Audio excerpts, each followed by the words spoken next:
Good afternoon, everyone.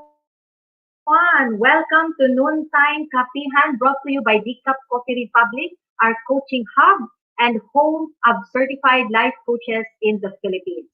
Noontime Kapehan is our daily coaching conversation, reliving the Kapehan Night by Master Coach A, where she talks about life, love, relationship, money, career, and anything under the sun. Okay, so uh, the Kapihan night used to come in live every on floor via Facebook uh, every Tuesday night until the pandemic came or the pandemic happened. We are bringing in noontime Kapihan for a season only while brewing live is taking a quarter break. So let me take also this moment to thank and honor our fellow coaches and entrepreneurs who have served for 7 long months and filling the digital space with stuff that matters from September 2020 to March 2021. Watch out for the return of Brewing Live this coming July. So moving on for today's episode, I will be sharing to you about keeping you through the years. Keeping you through the years. So please do tag a friend, share this video link, and invite others to join our conversation. If you are watching this on a replay, comment hashtag replay and do send us a message.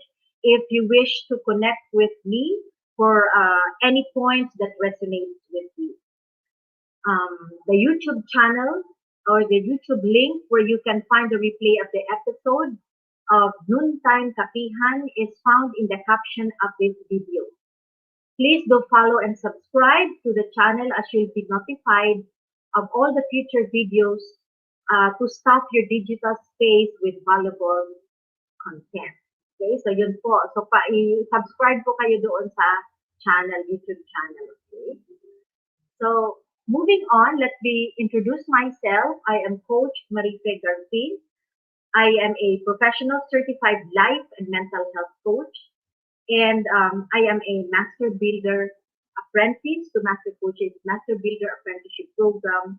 I am also a scholar to Master Coach's Six-Step to Six-Figure Public Speaking Career Training. Okay, so magandang hapon po sa inyong lahat. By background, I am a nurse with 22 years of hospital work experience. I'm a mother, a mom, and a wife.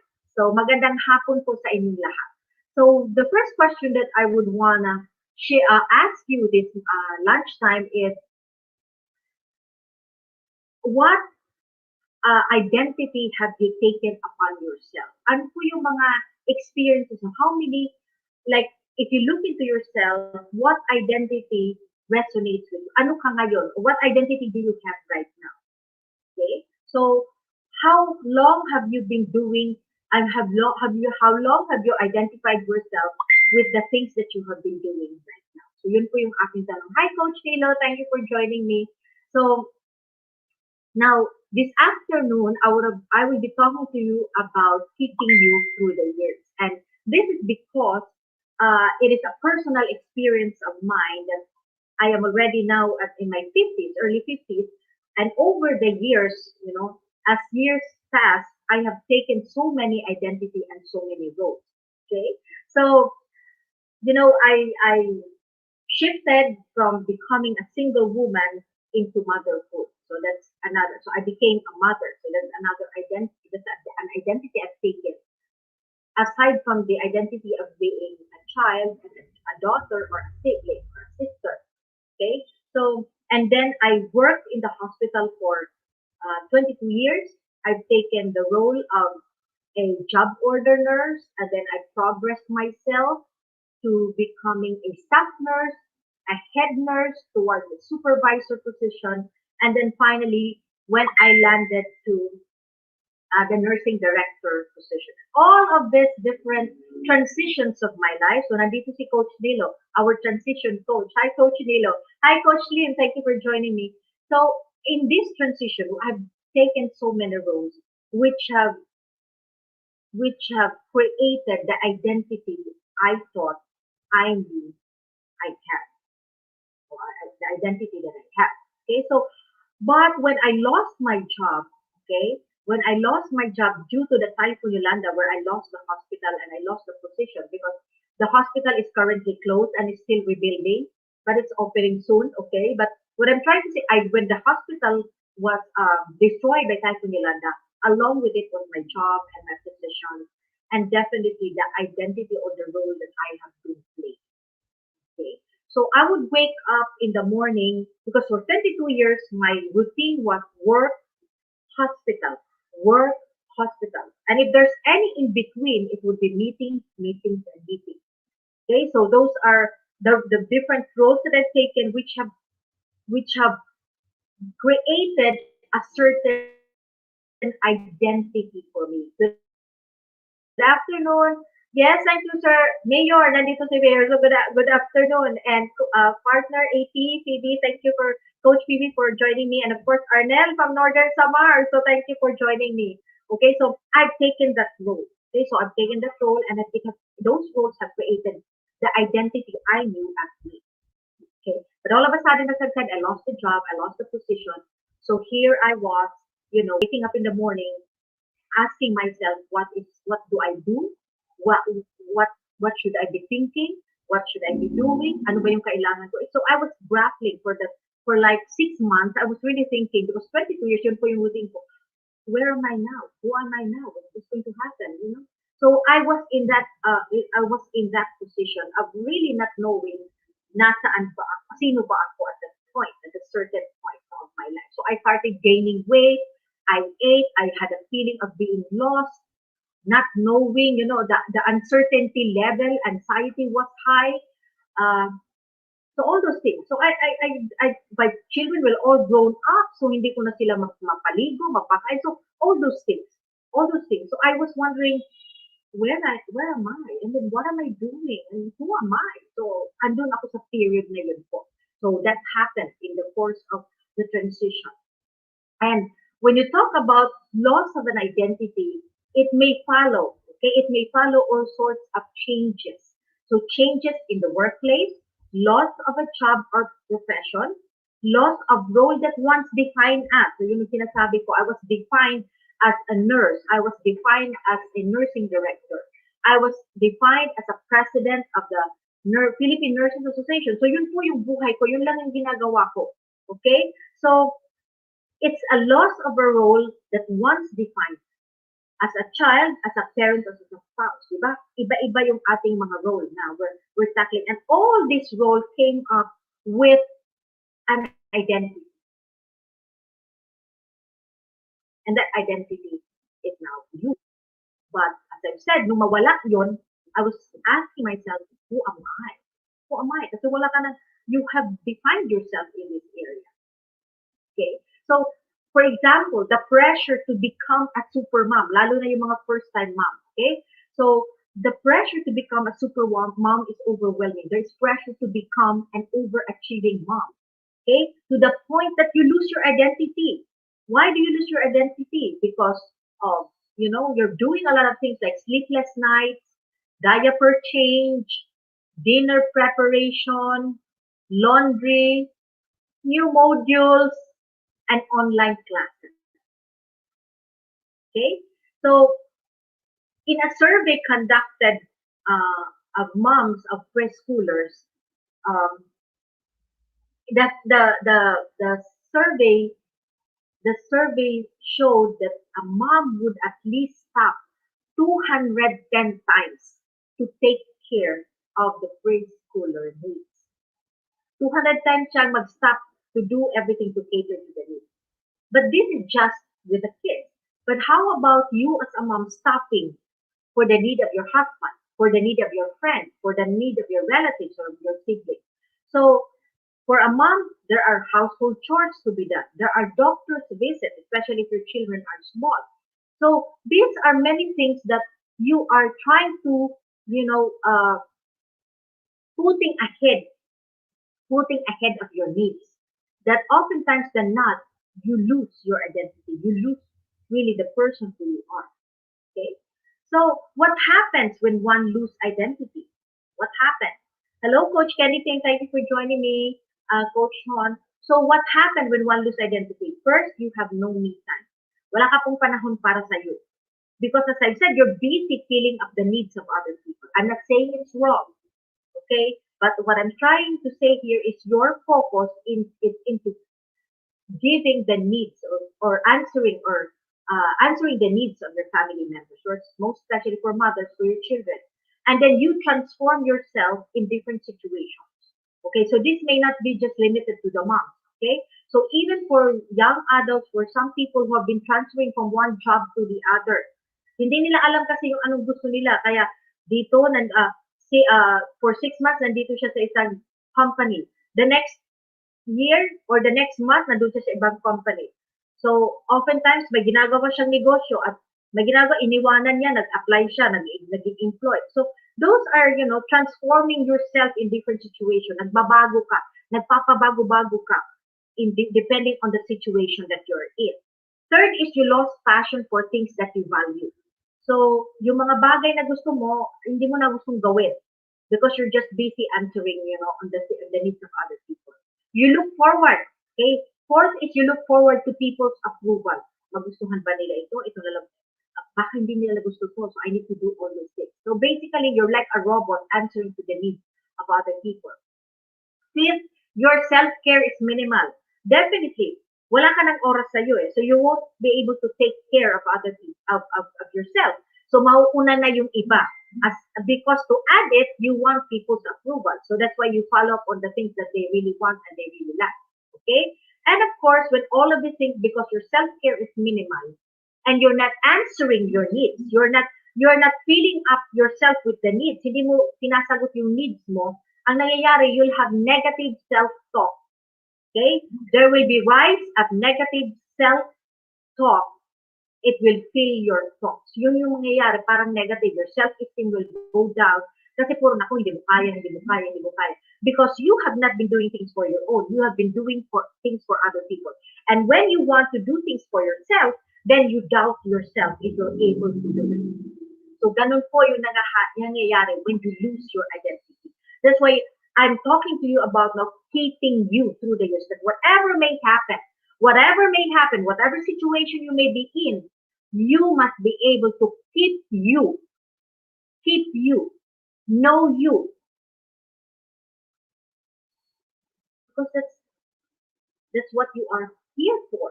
You are here for to live a life of your purpose and not other people's purpose. I'm calling. Okay? Hello, Coach Beverly. Thank you for joining me. Okay, so that's when you lose your identity. Yun yung sinasabi ko, no? Identity. Now, when it comes to the point, okay, when you come to the point that you feel like you do not know who you are, you can't do the things that you love, and you're sliding, okay, not knowing who you really are, you're losing your identity, it is a great help for you to look inside you and find out your essence. Find out your essence. So I do remember in our class, Master Coach A differentiated this, explained this to us, to all of us, okay? Especially in the, I think it's in the our recent co-actively co-create certification, if I'm not mistaken, okay? So identity, as she explained to us, will really change. It depends on the role that you're playing.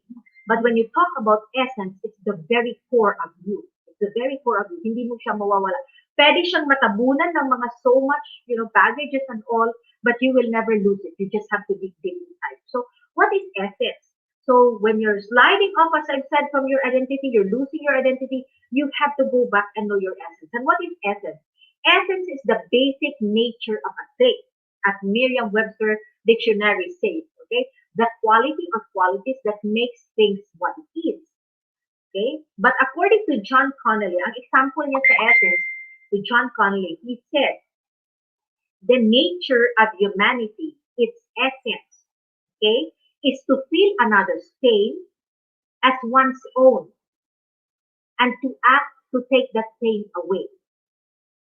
There is nobility in compassion, a beauty in empathy, and a grace in forgiveness. So what John Connolly is saying is trying to explain that the very core of human nature is pag may nakaka-connect ka sa pain ng kapwa-tao mo And with that, you like to take that pain away. Gusto mong tulungan, gusto mong matanggal yon. That's why many of us are now thriving our creating our own tribe. Because from our pain points, from our experiences in life, we want to be able to help other people kasi nalampasan na po namin yun. Or we are on a way of healing or progressing out from it. Kaya po, we have that mission in ourselves to create a tribe to help other people. Okay, so what John Connolly is trying to say, that's the essence, that's the nature, that's the very nature. So example po siya ng essence. So what, that's why it's very important na pag nawawala ka doon, if you lost your identity, you need to look back, what is really your form? What is your very essence? Okay, hi, good afternoon, Coach Tim. Thank you for joining me. Okay, so let's go to how do we really, so yun ang sabi ni John Connolly no, when you talk about essence. But what is the Bible telling us about essence? Ano yung sinasabi ng Bible about essence? So I'm not talking here about religion, but I think every one of you respect the Bible as an authority, that it is true, it is reliable, and it's based on history. Okay? So historical po yung Bible din. Kaya, for that matter, it is something that people would like to look into. So in Psalms 139, 13 to 14, King David wrote, "For you created my inmost being. You knit me in my mother's womb. I praise you, for I am fearfully and wonderfully made." Yun yung sinasabi ni David. So sabi niya dito, yung sinasabi niyang essence dito, it is God who knows me. It is God who knitted. Siya yung gumawa sa akin inside my mother's womb. Okay, so yun ang sinasabi. So that means the core, okay, yung sabi ni King David, yung core niya is, yung gumawa is God. Okay, it's God. Okay, so when you talk about fearfully, if you look into the meaning of this verse, no, in the Bible, fearfully, bakit you, I am fearfully, okay, I am fearfully and wonderfully made. So when you talk about fearfully, in that Hebrew translation, ang ibig sabihin po ng fearfully is reverence. Reverence, heartfelt interest, and with respect. So God created you with great reverence, heartfelt interest, and with respect. So wonderfully in Hebrew means unique and set apart. In other words, you were created with great reverence, heartfelt interest, and respect to be unique and set apart. So ibig sabihin, your essence, your very core is known by God, needed by God, created by God, but each of your essence is unique and set apart. So nung ginawa ka ng Diyos, it was with utmost respect, it was with utmost reverence. So yung reverence dito, yung parang cared for. Okay? So that's the essence. Yun yung sinasabi dito ni King David if he talks about your essence. Okay? So it is very important to go back. When you're trying to, when you feel like you're losing who you are, you're losing your identity, go back to regain your essence. And how do we regain your essence? So I'm going to share with you seven tips, okay, of regaining your essence. And this comes in the acronym of essence. Okay? So number one is letter E from the word essence is E, empower yourself with new learnings of you. Empower yourself with new learnings of you. So be intentional. Knowing yourself is the beginning of wisdom, sabi ni Aristotle. Okay? So discover your values. As I said, yung value mo, it is where your decision making should be anchored. I posted in Facebook this morning in my timeline in Nurse Marife, sabi ko doon, when you make decision, it should be anchored in your values, because if it's not anchored in your values, you will not have peace. And when you don't have peace, there will be constant struggle. Okay, so discover your values. Self-discovery helps us to identify our abilities, but also how we can learn, leverage, and develop them. So our values motivates and keep us moving. That's why it's important for letter E to empower yourself with new learnings of you. So ano ba yung kailangan po para mo ma-rediscover yung sarili mo? Is it example, kailangan ba mag-pull back? You give yourself like an hour to read, an hour to connect with people para you get to hear their feedback of you, you get to test your thoughts with them para alam mo, alam ko pala yun. So is it do you need to go on a training? So yun yung mga empowering yourself. Meaning, you're making a decision to really discover you. Ano nga ba? Babalik ka. Ano nga ba ako? Saan nga ba? Ano nga ba talagang gusto ko? Because as I said, when you start losing your identity, you forgot to do the things that you love. You forgot who you are. Okay? So, empower yourself with new learnings of you. Letter S is share as much as you can. Share as much as you can. So as I think I've talked about this now, that we are core as a person, as a human being, is actually to be able to give help, to share. And we are also created to accept help or to accept some sharing. Okay, so share as much as you can. Real happiness doesn't come from getting everything that you want. It comes from sharing what you have with people who matters. So it's important that you are giving of yourself. Sabi, sabi mo na nga, nag-share na nga ako, kaya I'm losing my identity. But when you talk about this type of sharing, kasi yung ginawa mo ngayon is out of the responsibility, out of obligation. This one is really taking the extra mile, helping out somebody. So ito po yung sinasabi ko, share as much as you can. Because when you share, that's also the time when you keep on receiving. Okay? So next, S is seek support. Seek support.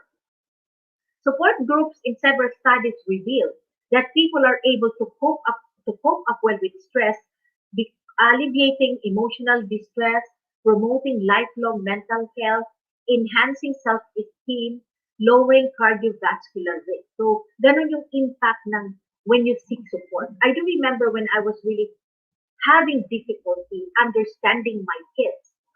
I was having difficulty because I was I was out most oftentimes of the home because I was building my career.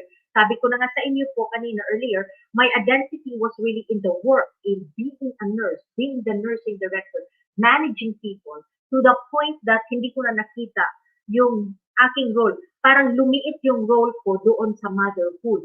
Kaya yung lumaki yung aking identity in the hospital. So, when I lost my job, when I lost everything about it, nauwi ako sa bahay, doon ko nakita, that I have neglected the identity that I need to have with my family and with my kids. Okay? So, hello, Sister Gladys. Thank you for watching me.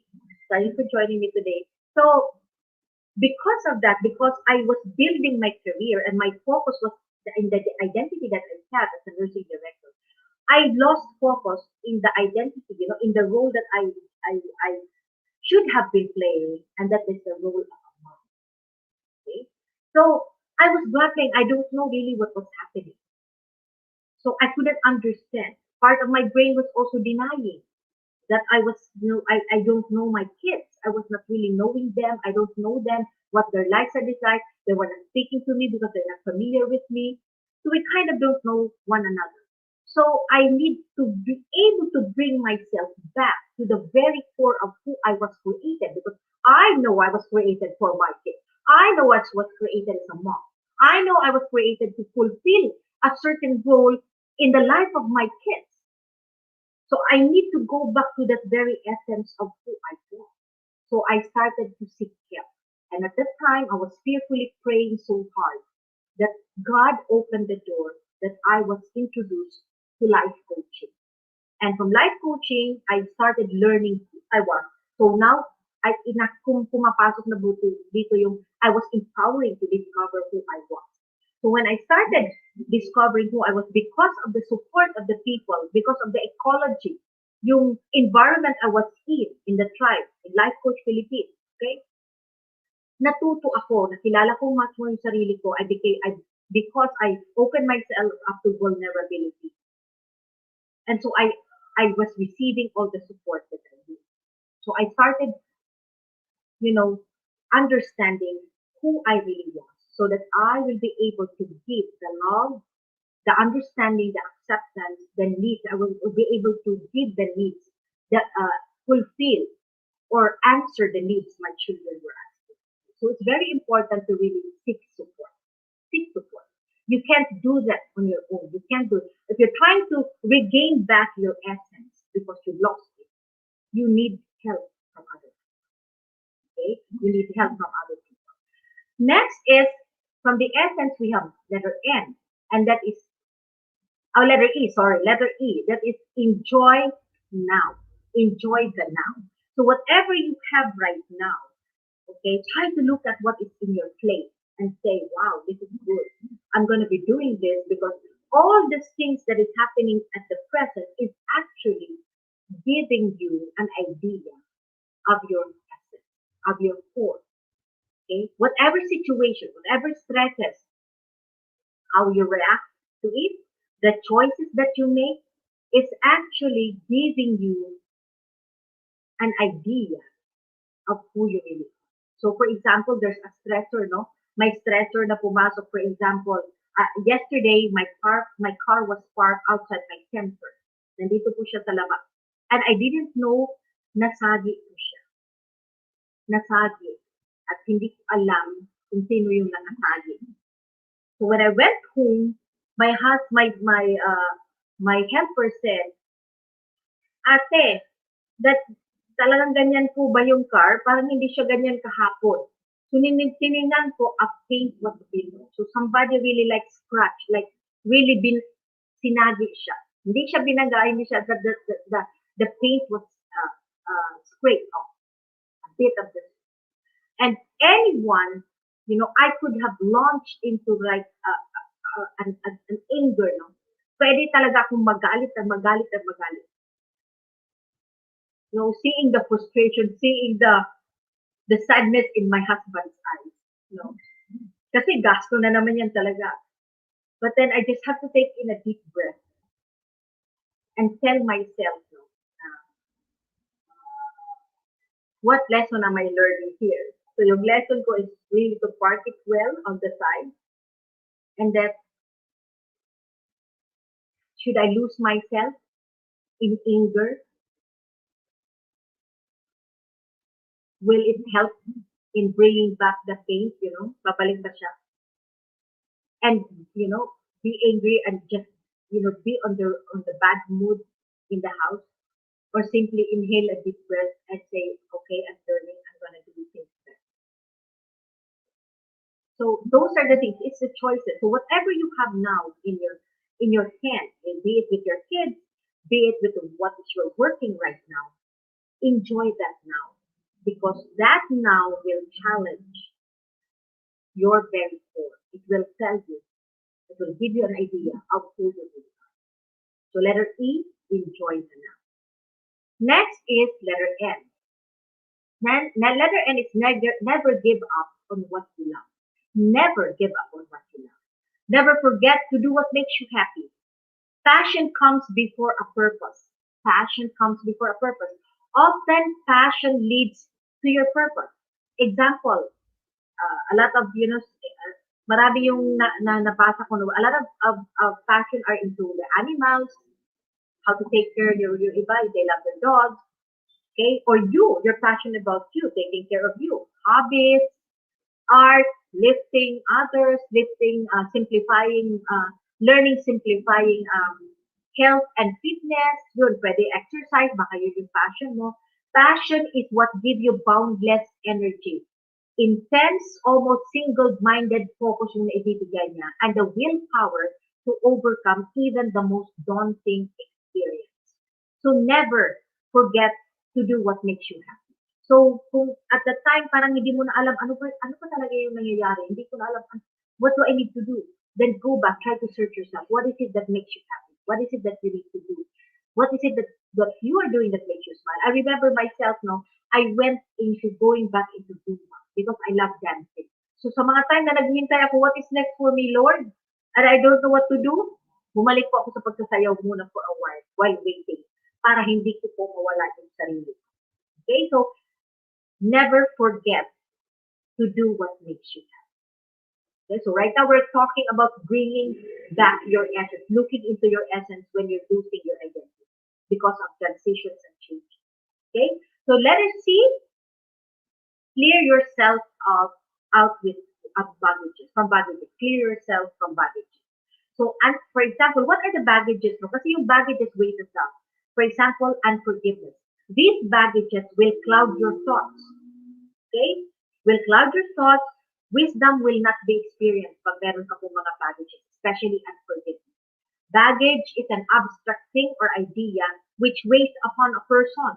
So bumibigat, natatabunan ka, and ends up obstructing or inhibiting a person's a person's way of thinking, a person's feeling. Okay? Like for example, as I've said, unforgiveness can pull you down. It can eat you up.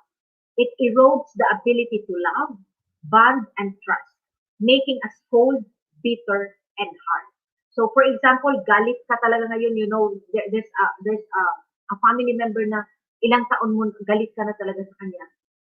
You know, itong mga bagay na to, what wishes down, worries in your mind, anxiety, all these things will cloud out, will cloud you up, and you will not be able to see who you really are. You will not be able to discover your core or your essence. Kasi mag-weigh down sila sa inyo. And when an example ko sa inyo kanina, like you're angry, you're unforgiving, okay? Pag yun pong mga baggages ay nasa sa inyo, God cannot work in you because those are things that will hinder God because those are not of God. Kaya hindi ka niya matutulungan doon. So you need to let it out, let it go, para God can work in you and will give you the wisdom that you need to find out, to discover your core and your essence. So letter C, clear yourself out with baggage. Kailangan kong tanggalin yon. Kasi yon ay magka-cloud sa'yo, yon ay magpapabigat lang sa'yo. It will divide your focus and your attention. Hindi mo na tuloy makikita kung sino ka talaga. And letter A, lastly, is establish personal relationship with God. Establish a personal relationship with God through Jesus Christ. So, importante po kasi yun. Sabi nga ni King David kanina in Psalms 139, I am fearfully and wonderfully made. Okay? You knit me in my mother's womb. It is God who created you. You're very core, your very essence of God. Okay? So, kung hindi mo kilala yung maker mo, yung creator mo, which you are created in His image, which is DNA in you, then you will not truly discover who you are. Hindi mo po talaga makikilala lang yung sarili. So it's very important that you have that personal relationship with God through Jesus Christ. Bakit through Jesus Christ? Kasi sabi nga, He is the way, the truth, and the life. Sabi nga ni God, sabi nga ni Jesus, you come to the Father through me. So I am the way, the truth, and the life. No one comes to the Father but me. I'm not talking about here about religion. This is personal, this is relationship that we're talking about. So this is outside of any church or denomination. It is you. You are created in the very image of God. So kung hindi mo siya kilala, replika ka. So you wouldn't know who you are. So it's very important that you establish the personal relationship with God. And when you establish the personal relationship with God through Jesus Christ, you start soaking yourself in the Word of God. Ano po yung Word of God? That's the Bible. Bakit po? Because that Word of God, that is the food of your spirit. So wisdom comes in when you are fed with the Word of God. Natututo ka, alam mo which to decide because the Word of God is living and active. Nagsasalita ko yan inside your very soul. So you are created not as a soul. You're not just like any animal. You have a spirit. And that spirit will speak, okay, to the Word of God. Because the Word of God is spirit. Spiritual ano po yan siya, language yung pinag-uusapan yan. The Holy Spirit and your very soul. Your spirit. Okay? So, it is very important that you know your Creator and where you are patented from. Saan ka po hinulma. So, without God actually, you wouldn't know who you are. So, you may know probably the skin deep, pero yung deeper core mo, which will guide you through your true north, yung identity mo at your purpose, na kay God lang po yan. Kasi siya po yung naglagay niyan sa inyo. It was knitted. So if you look into a knit, yung parang intertwined together yung mga hibla, yung mga, how do you call it, sino ba yung mga nagninit dito? Yarns. Okay, yarns or or strings or what.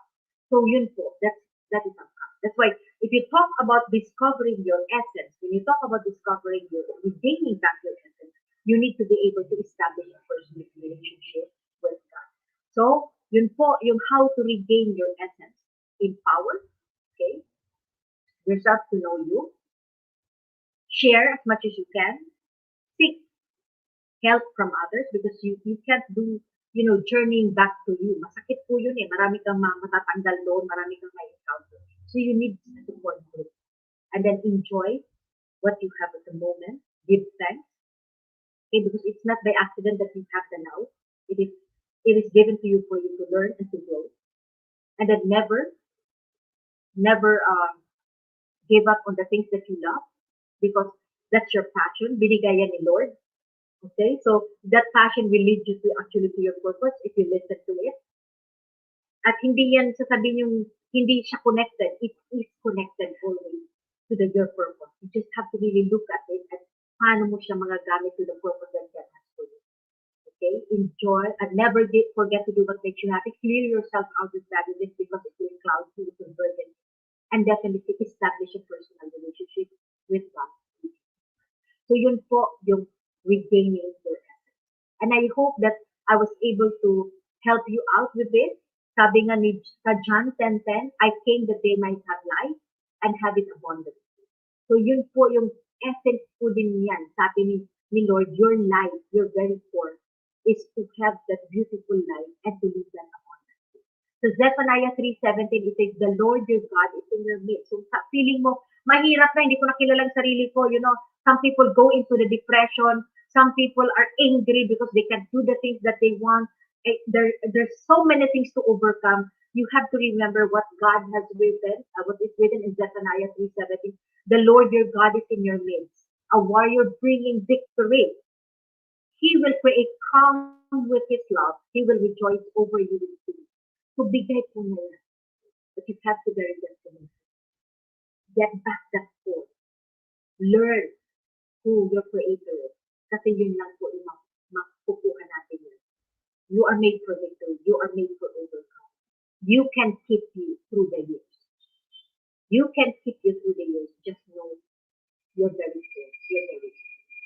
This is a faithful promise. Faithful promise po yan ng Diyos sa inyo that you can overcome. You're created for overcoming this world. So if you're losing your identity, never worry. Tap inside you. Look for your essence. Look into what I've discussed on essence. Okay? Decode it. Decode it.